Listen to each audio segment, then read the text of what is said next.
ತಂದೆ ಮತ್ತು ಮಗ ಇಬ್ಬರು ಮನೆ ಟೆರ್ರಸ್ ಮೇಲೆ ಗಾಳಿಪಟ ಹಾರಿಸುತ್ತಿದ್ದರು.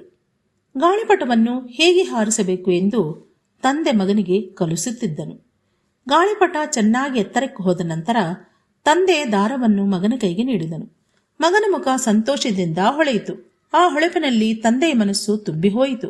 ಸ್ವಲ್ಪ ಸಮಯ ದಾರವನ್ನು ಕೈಯಲ್ಲಿ ಹಿಡಿದು ಬಳಿಕ ಮಗ ತಂದೆಯನ್ನು ಕೇಳಿದನು, ಅಪ್ಪ, ದಾರದಿಂದ ಹಿಡಿದುಕೊಂಡುದರಿಂದಲೇ ಗಾಳಿಪಟ ಇಷ್ಟು ಎತ್ತರಕ್ಕೆ ಹಾರುತ್ತದೆ, ದಾರವನ್ನು ಕತ್ತರಿಸದೆ ಇನ್ನೂ ಹೆಚ್ಚು ಹಾರುತ್ತದೆ ಅಲ್ವಾ ಎಂದು ಕೇಳಿದನು. ತಂದೆ ನಗುತ್ತಾ, ಹಾಗಾದರೆ ದಾರವನ್ನು ಕತ್ತರಿಸೋಣವೇ ಎಂದು ಕೇಳಿದನು. ಕತ್ತರಿಸೋಣ ಅಪ್ಪ ಎಂದು ಮಗ ತುಂಬಾ ಉತ್ಸಾಹದಿಂದ ಹೇಳಿದನು. ಇಬ್ಬರೂ ಸೇರಿ ದಾರವನ್ನು ಕತ್ತರಿಸಿದರು. ಟಪ್ಪ ಎಂಬ ಶಬ್ದದೊಂದಿಗೆ ದಾರ ತುಂಡಾದ ಕ್ಷಣದಲ್ಲೇ ಗಾಳಿಪಟ ಇನ್ನೂ ಮೇಲೆ ಹಾರಿತ್ತು. ಆದರೆ ಅಷ್ಟರಲ್ಲಿ ದಿಕ್ಕು ತಪ್ಪಿ ಅತ್ತಿತ್ತ ತೂಗಾಡುತ್ತಾ ಕೆಳಗೆ ಬೀಳತೊಡಗಿತು. ಕೊನೆಗೆ ಯಾರದೋ ಮನೆ ಟೆರ್ರಸ್ ಮೇಲೆ ಬಿದ್ದಿತು. ಇದು ಹೇಗೆ ಆಯ್ತಪ್ಪ ಎಂದು ಮಗ ದುಃಖದಿಂದ ಕೇಳಿದನು.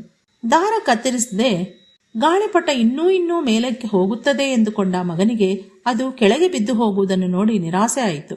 ತಂದೆಯ ಕಡೆಗೆ ಮಂಕಾದ ಮುಖದಿಂದ ನೋಡಿದನು. ತಂದೆ ಮಗನನ್ನು ಹತ್ತಿರಕ್ಕೆ ಕರೆದುಕೊಂಡು, ಗಾಳಿಪಟಕ್ಕೆ ದಾರ ಇರುವುದು ಅದನ್ನು ಹಾರಲು ಬಿಡದೆ ಹಿಡಿದುಕೊಳ್ಳಲಲ್ಲ, ಗಾಳಿ ಹೆಚ್ಚು ಆಗಲಿ ಕಡಿಮೆ ಆಗಲಿ ಗಾಳಿಪಟ ತಾಳ್ಮೆಯಿಂದ ನಿಂತು ಇನ್ನೂ ಮೇಲಕ್ಕೆ ಹಾರಲು ಸಹಾಯ ಮಾಡುವುದಕ್ಕಾಗಿ ಎಂದು ಹೇಳಿದನು. ನಂತರ ಮತ್ತೊಂದು ಗಾಳಿಪಟಕ್ಕೆ ದಾರ ಕಟ್ಟಿ ಹಾರಿಸಿ ದಾರವನ್ನು ಮಗನ ಕೈಗೆ ನೀಡಿದನು.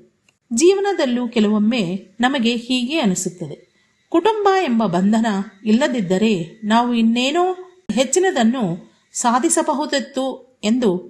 ಆದರೆ ವಾಸ್ತವದಲ್ಲಿ ಕುಟುಂಬ ನೀಡಿದ ಪ್ರೀತಿ, ಸೇವೆ ಮತ್ತು ಸೌಕರ್ಯಗಳ ಕಾರಣದಿಂದಲೇ ನಾವು ಇಷ್ಟರವರೆಗೆ ನಿಂತುಕೊಂಡಿದ್ದೇವೆ ಎಂಬುದನ್ನು ಅರಿತುಕೊಳ್ಳಬೇಕು. ಕುಟುಂಬ ನಮ್ಮನ್ನು ಹಿಡಿದುಕೊಂಡಿದ್ದಲ್ಲ, ಹಿಡಿದುಕೊಂಡಿವೆ ಎಂದು ಭಾವಿಸಿ ಅದರಿಂದ ಬಿಡಿಸಿಕೊಳ್ಳಲು ಪ್ರಯತ್ನಿಸಿದರೆ ನಾವೇ ದಾರಿ ತಪ್ಪುತ್ತೇವೆ. ತುಂಡಾದ ಗಾಳಿಪಟದಂತೆ ತಿರುಗುತ್ತಾ ಎಲ್ಲೋ ಬಿದ್ದು ಹೋಗುತ್ತೇವೆ.